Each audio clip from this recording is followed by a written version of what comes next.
అందరికీ నమస్కారం. నేను మీ దేవి. మిస్టర్ ఆరోగెంట్ 112వ భాగం. రచయిత వనజ గారు. రోజులు ఎవరి కోసం ఆగడం లేదు. ఫాస్ట్గా గడిచిపోతూనే ఉన్నాయి. ఈ గ్యాప్లో మహిత ప్రమోద్తో మాట్లాడుతూ అతనికి జరిగిన విషయాలన్నీ షేర్ చేసుకుంది. దానికి ప్రమోద్, అందుకే నేను చెప్తూనే ఉన్నాను, దొరికిన రోజు నాన్న అంత ఈజీగా అసలు వదిలిపెట్టరని. అయినా నా మాట విన్నావా? లెక్క చేశావా? ఈరోజు చూడు పరిస్థితి ఎంతవరకు వచ్చిందో అని అతను తిడుతున్నా కూడా, నేనేం చేయను బావా, మావయ్యకి తెలుస్తుందని ఏమైనా కలకన్ నాన్న.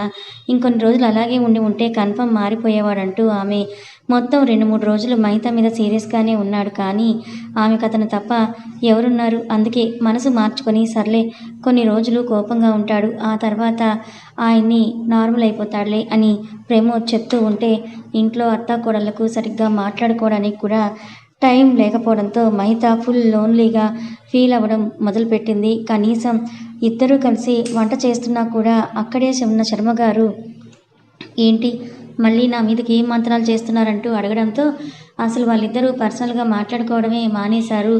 కమల, మహిత, శాస్త్రి గారికి ఇవన్నీ చాలా లైట్గా తెలుసు. అందుకే ఆ ఇంట్లో ఎక్కువగా జోక్యం చేసుకోకుండా సైలెంట్గానే ఉన్నారు.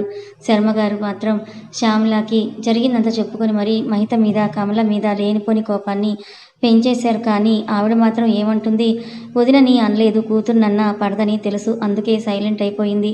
ప్రమోద్కి మాత్రం అక్కడ ఊరు కాని ఊర్లో, అసలు దేశం కాని దేశంలో తనే అన్నీ ప్రిపేర్ చేసుకొని మళ్ళీ ఆఫీస్ వర్క్ చూసుకోవాలి అంటే చాలా ఇబ్బంది అయిపోయింది. ఈ గ్యాప్లో ప్రమోద్కి 2 సార్లు జ్వరం కూడా తగిలింది. అయినా కూడా మహితకు చెప్పలేదు. ఆమె బలవంతంగా చేసి అలిగే వరకు. అసలు నువ్వు ఆ కంపెనీ మానేయాల్సింది బావా. క్రిష్ బావను లేదా ప్రకాష్ మావయ్యను అడిగి వేరే కంపెనీలో జాబ్ అయినా తెప్పించేవాళ్ళు. అవసరమా? చూడు, జ్వరం వస్తే కనీసం నిన్ను చూసుకోవడానికి కూడా ఎవరూ లేరు అని అంటూ ఆమె ఏడ్చేస్తూ ఉంటే ప్రమోద్కి కూడా చాలా బాధగా అనిపించింది. పోనీ నేను అక్కడికి రానా అంటూ మహిత అడిగితే, ఓయ్ అలా ఎలా వస్తావే? ఏం అవసరం లేదు. 4 నెలలు పూర్తయిపోయాయి కదా, ఇంకో 8 నెలలు ఉంటే నేనే వచ్చేస్తాను అని అంటూ ప్రమోద్ చెప్పేసరికి ఆమె బాధపడుతోందని మహితకు తెలియకుండా ఫీల్ అవ్వడం ప్రమోద్ వంతు. అయితే అతనితో మాట్లాడినంతసేపు ముఖం మీద నవ్వుకొని కాల్ కట్ చేశాక ఏడవడం మహిత వంతు అయిపోయింది. మినిస్టర్ ఎవరో తెలియాలంటే ఇంకొన్ని రోజులు వేచి ఉండాలి. కానీ క్రిష్ కోసం అలర్ట్ చేసిన డాక్టర్ అతని సర్జరీకి ఒక టైం ఫిక్స్ చేయడంతో ఆ టైంకి క్రిష్ బాబు అమెరికా వెళ్లాల్సి వచ్చింది. పదం ఎగ్జామ్స్ కూడా అయిపోయింది ఉండడంతో మీతో పాటు నేను కూడా వస్తాను క్రిష్ గారు అని చాలా అడిగినా కూడా అతను వద్దన్నాడు.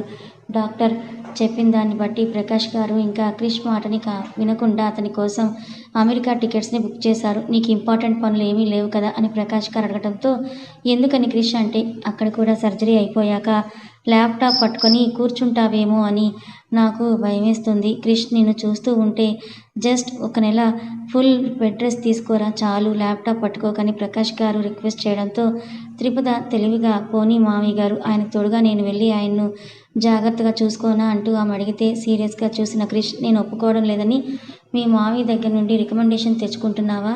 అసలు అవసరమే లేదు, నేను ఒక్కడినే వెళ్ళొస్తాను, నోరు మూసుకొని ఇంట్లో ఉండని క్రిష్ కసురుకునేసరికి సైలెంట్ అయిపోయింది త్రిపుద.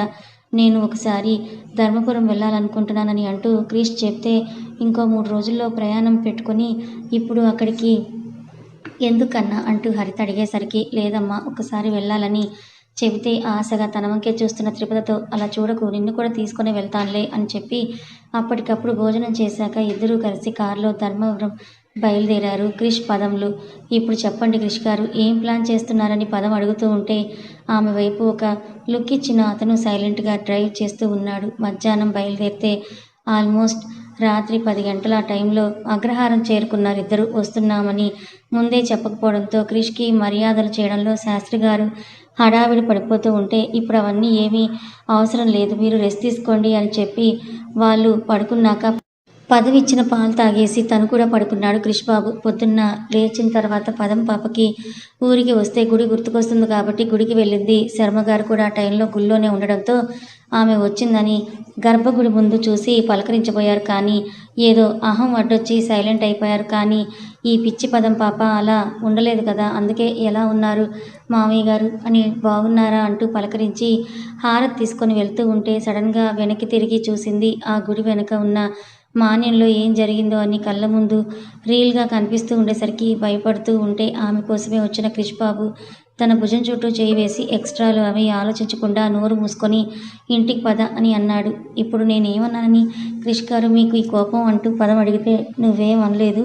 ఏమన్నా అంటావేమో, మళ్ళీ పాత జ్ఞాపకాల్లోకి పోయి చెయ్యి వేసినా ముడుచుకొని పోతావేమో అని అనిపించే వచ్చాలే అంటూ పదంని ఇంటి దగ్గర వదిలిపెట్టి ఇద్దరు టిఫిన్ చేశాక మహిత దగ్గరికి వెళ్తున్నాను వస్తావా అని అడిగాడు అతను. చెల్లి దగ్గర కంటే అక్కకి ఎప్పుడు పై చెయ్యే ఉంటుంది కాబట్టి వస్తాను క్రిష్ గారు అని అంటూ తెచ్చిన ఫ్లవర్స్ కొన్ని తీసుకొని శర్మగారింటికి బయలుదేరింది ఇద్దరు. అప్పటికి శర్మగారు ఇంటికి కూడా వచ్చేసి ఉండడంతో గుమ్మంలో నుంచే అత్తయ్య అని పిలుస్తున్న త్రిపదను చూసి కూడా ఆయన చూడనట్టే ఉంటే కమల వంటింట్లో నుంచి వచ్చి అరే త్రిపద ఎప్పుడొచ్చావు, బాగున్నావా అమ్మ, క్రిష్ బాబు రానన్న లోపలికి అని అంటూ ఆప్యాయంగా ఇద్దరిని తీసుకెళ్లి కూర్చోబెట్టి వాళ్ళ కోసం మజ్జిగిచ్చి మాట్లాడుతూ ఉన్నా కూడా శర్మగారు వాళ్ళ వైపు కనీసం చూడను కూడా చూడలేదు. అయినా వింటున్నారని తెలిసి కూడా కావాలని క్రిష్ మహిత అని పిలవడంతో రూమ్లో ఉన్న మహిత క్రిష్ బావా గొంతులాగా ఉందే, అక్క కూడా వచ్చిందా, ఇద్దరూ వచ్చారా అని పరిగెత్తుకుంటూ బయటకు వచ్చింది. కేవలం నెల రోజులకే మహిత మొహం మొత్తం కూడా పీకిపోయినట్టుగా ఉంది. ఎప్పుడూ కలగా ఉండే ఆమె ఫేస్ ఇప్పుడు కళ్ళు గుంతల్లోకి పోయినట్లుగా క్లియర్గా తెలుస్తూ ఉంటే ఈ నెల రోజులు శర్మగారు ఆమెను ఎలా సాధించారో అర్థం చేసుకున్న క్రిష్ పిడికిలి బిగించాడు. కానీ కొట్టలేడు తిట్టలేడు కదా, అందుకే సైలెంట్గా ఉండి మహితను కళ్ళతోనే దగ్గరికి పిలిచేసరికి ఆమె వెళ్ళి వాళ్ళిద్దరి మధ్యలో కూర్చుంది. అచ్చం చూసేయడానికి ఎలా ఉందంటే అమ్మ నాన్న మధ్యలో కూర్చున్న చిన్నపిల్లలాగా. చెల్లిని చూసి మనసులోనే బాధపడింది త్రిపద. ఇప్పుడు వీళ్ళ మాటలు వినలేనన్నట్లు ఆయన చదువుతున్న న్యూస్ పేపర్ని కూడా మడవకుండా అలా పారేసి లోపలికి వెళ్ళిపోవడంతో ఇంకా కమల చూడమ్మా ఇది ఎలా అయిపోయిందో, ఆయన మాట్లాడడం లేదని, అన్నం కూడా సరిగ్గా తినడం లేదు, ఒక పూట తింటే ఇంకో పూట అసలు వద్దని అంటోంది అంటూ వాళ్ళిద్దరికీ మహిత మీద కంప్లైంట్ చేస్తూ ఉంటే మహి ఇలా రా అంటూ ఆమెను పెరట్లోకి తీసుకుని వెళ్ళాడు క్రిష్. ఇద్దరూ అక్కడ మాట్లాడుకుంటూ ఉంటే ఉండండి ఈ పూటకి అన్నం మా ఇంట్లోనే, మీకు అసలు వెళ్ళేనప్పటి నుంచి ఒక్కసారి కూడా విందు పెట్టలేదు కదా అని కమల అంటుంటే అత్తయ్య మీరు రెస్ట్ తీసుకోండి నేను చేస్తాను కదా అంటూ కమలతో మాట్లాడుతూనే త్రిపద వంట సిద్ధం చేసింది. బావా నువ్వు చెప్పినంత అవుతుందంటావా అని క్రిష్ చెప్పింది మొత్తం విన్నాక మహిత అనడంతో ఎప్పుడు అంటుంటావు కదా మన హక్కుల కోసం మనమే పోరాడకపోతే ఎవరు చూసుకుంటారు అని, మరి ఇప్పుడు జరగాల్సింది మొత్తం నువ్వే చూసుకోవాలి. నేను జస్ట్ డెస్టినేషన్ ఏంటో చూపించాను, దాన్ని పాత్ కూడా నీకు చెప్పాను, కానీ రావాలనుకోవడం వద్దనుకోవడం కంప్లీట్గా నీ ఇష్టం మహిత అని చెప్పి ఆమెను ఫుల్గా ప్రిపేర్ చేసి చేతిలో కొన్ని పేపర్స్ పెట్టి వచ్చేశాడు. త్రిపద వండిన వంటలన్నీ టేబుల్ మీద పెట్టి శర్మగారిని పిలిచింది కమల భోజనానికి. మీరు తినండి నాకేం అవసరం లేదంటూ ఆయన చెప్పేసరికి అలా ఎలా కుదురుతుందండి, ఇంటికి రాక రాక పెళ్ళైన తర్వాత మొదటిసారి దంపతులుగా వచ్చారు, అందరం కలిసే భోంచేద్దాం రండి అంటూ కమల దీనంగా పిలిచేసరికి తప్పక కదిలారు ఆయన. ముందుగానే త్రిపద శర్మగారికి నచ్చే వంటలే చేసింది. టమాటా పచ్చడి, సొరకాయ పాయసం, ఇవి రెండు శర్మగారికి చాలా ఫేవరెట్. అది కూడా త్రిపద చేస్తే. అందుకే ఎక్కువ మొండి చేయకుండా అలాగని ఏమీ మాట్లాడకుండా తినేశారు. అందరితో పాటే అన్నం పెట్టుకొని మరీ తినకుండా గెలుకుతున్న మహితను చూసి తను పెట్టుకోవడం ఆపేసిన త్రిపద ఆ ప్లేట్ తీసుకొని ముద్దలు కలిపి మహితకు తినిపించింది. పర్లేదక్క నేను తింటానని మహిత చెప్తున్నా కూడా మరి తింటే ఇలాగే ఉంటావా, నెల రోజుల నుంచి పట్టు అంటూ ఆమె గదిమేయడంతో సైలెంట్గా నోరు తెరిచింది మహిత. చేసిన వంటలతో అన్నీ భోజనం చేయించి చివరిగా పెరుగన్నం కూడా మహితతో తినిపించాక దిష్టి తీసి పక్కకు వెళ్తుంటే ఆమెను ఆపేసిన మహిత లేచి హక్ చేసుకుంది త్రిపదని. మరేం చేస్తుంది, చెప్పినవన్నీ విన్న శ్యామల కనీసం కూతురికి సపోర్ట్గా ఒక్క మాట కూడా మాట్లాడలేదు. తినడం పక్కన పెడితే అసలు ఉంటున్నావా, ఏం చేస్తున్నావు, ఏం తింటున్నావు, అల్లుడు మాట్లాడా అన్న మాట రాలేదు శ్యామల నోటి నుండి. మరి ఈరోజు అక్క అంత ప్రేమగా అన్నం కలిపి తినిపిస్తూ ఉంటే తనకి బాధ రాకుండా ఉంటుందా? తినేశాక కమ ఒక కొత్త చీర, తాంబూలం, గాజులు ఇచ్చి త్రిపదకి కాళ్ళకు పసుపు రాసి బొట్టు పెట్టి పంపించింది. మహితను నువ్వు కూడా రావే ఇంటికి, మళ్ళీ రేపు వచ్చేద్దు అని త్రిపద పిలుస్తూ ఉంటే అది విన్న శర్మగారు ఎక్కడికి ఎవరు వెళ్ళనవసరం లేదు అని చెప్పేసరికి సైలెంట్గా తన రూమ్లోకి వెళ్ళిపోయింది మహిత. మహిని చూస్తుంటే చాలా బాధగా ఉంది. అసలు ఎలా ఉండేది, ఇప్పుడు ఇంత మౌనంగా మారిపోయింది. అసలు ప్రమోద్ బావ దగ్గరికి పంపించేస్తే బాగుండేదేమో, లేదంటే బావగారు ఇక్కడికి వచ్చేస్తే అన్న అతను మారుతుందేమో, మామయ్య గారు మరీ అగౌరవంగా చూస్తున్నట్లున్నారంటూ త్రిపద బాధపడిపోతూ ఉంటే ఆమెను దగ్గరకు తీసుకున్న క్రిష్ అక్కడి నీ చెల్లి డల్గా ఉన్నది చాలు, మళ్ళీ నువ్వు కూడా ఉండాల్సిన అవసరం లేదు, అన్నీ వాటంతట అవే బాగుపడతాయిలే అని చెప్పి క్రిష్ ఓదార్చేసరికి త్రిపద కూడా నార్మల్ అయ్యింది. ఆ రాత్రి భోజనం చేశాక మామ అల్లుడు ఇద్దరు అలా ఇంటి ముందు వాక్ చేస్తూ ఉన్నారు. మీతో ఒక ముఖ్యమైన విషయం మాట్లాడాలంటూ క్రిష్ అనేసరికి అతన్ని డైరెక్ట్గా అడిగాడంటే ఖచ్చితంగా అది చాలా ముఖ్యమైనది అయి ఉంటుందని చెప్తే, దాందే ఉంది బాబు చెప్పు క్రిష్ అని శాస్త్రి గారు అనడంతో, మీ భార్య వినకూడదని కండిషన్ పెట్టి ఇద్దరూ అలా మేడ మీదకి వెళ్ళారు. అరగంట సేపు క్రిష్ మాట్లాడాక, ఇవన్నీ నేనెప్పుడు చేయనివి, నేను గీసుకున్న లిమిట్స్కి అవతలివి, కానీ నువ్వు చెప్తున్నావు కాబట్టి మార్పు ఖచ్చితంగా వస్తుంది అంటే నా తరపు నుండి నేను ప్రయత్నిస్తాను బాబు అంటూ శాస్త్రి గారు చెప్పేసరికి, మీరు కేవలం ప్రయత్నించడం మాత్రమే కాదు, అందులో గెలవాలి, గెలిచి మార్చి చూపించాలంటూ ఆయన దగ్గర మాట తీసుకొని తను అమెరికా వెళ్తున్న విషయం కూడా చెప్పాడు క్రిష్. ఏం చెప్తారు శాస్త్రి గారు, ఆల్రెడీ కూతురు జాతకంలో 2 పెళ్ళిళ్ళున్నాయని ఆయనకి తెలుసు, కానీ కళ్యాణ్ తిరుపతి మెడలో తాళి కట్టిన విషయం ఆయనకి తెలియదు కాబట్టి క్రిష్కి ఏమన్నా అయితే తిరుపతి జీవితం ఏంటి, అసలు దాన్ని దాటి ఆయన ఆలోచించలేకున్నారు. అవన్నీ వాళ్ళకి చెప్పి ఇంకా భయపెట్టలేరు. అందుకే కేవలం జాగ్రత్త బాబు అన్న మాటనే చెప్పి క్రిష్ కిందకి వెళ్ళిపోయాక కూడా చాలాసేపు ఒంటరిగా నిలబడిపోయారు అక్కడే. ఒకడుగా కిందకొస్తున్న క్రిష్ని చూసి, మా నాన్నగారు ఎక్కడా క్రిష్ గారు అని తిరుపతి అడుగుతూ ఉంటే, తన నైట్ ప్యాంట్ పాకెట్స్ చూసుకున్న అతను ఇక్కడ లేరే పదం అని అనడంతో మూతి తిప్పుకున్నామే శాస్త్రి గారు మేడపైన ఉన్నారని తెలిసి అక్కడికే వెళ్ళింది. ఏంటి నాన్నగారు ఒక్కరే ఇక్కడే ఉన్నారు, కిందకు వెళ్దాం రండి, పడుకుందరు గాని అని తిరుపతి పిలుస్తున్నా కూడా ఆమెను దగ్గరికి పిలిచి భుజం చుట్టూ చెయ్యి వేసి, నువ్వు ఒక పని చేయాలమ్మా అని చెప్పారాయన. ఏంటి నాన్నగారు అని తిరుపతి అడిగేసరికి, అమ్మవారి గుడిలో కుంకుమార్చన చేసుకో, హైదరాబాద్ వెళ్ళిన తర్వాత ఆ కుంకుమని ప్రతిరోజు నువ్వు పెట్టుకోవాలి, వీలుంటే క్రిష్ చేతుల మీదుగా పెట్టించుకో అంటూ శాస్త్రి గారు చెప్తే, నార్మల్గా ఇద్దరి మంచి కోసమే చెప్తున్నారులే అనుకున్న తను, సరే నాన్నగారు అలాగే చేస్తానని చెప్పి ఆయనతో నార్మల్ విషయాలు కాసేపు మాట్లాడి ఇద్దరూ కలిసి కిందకొచ్చారు.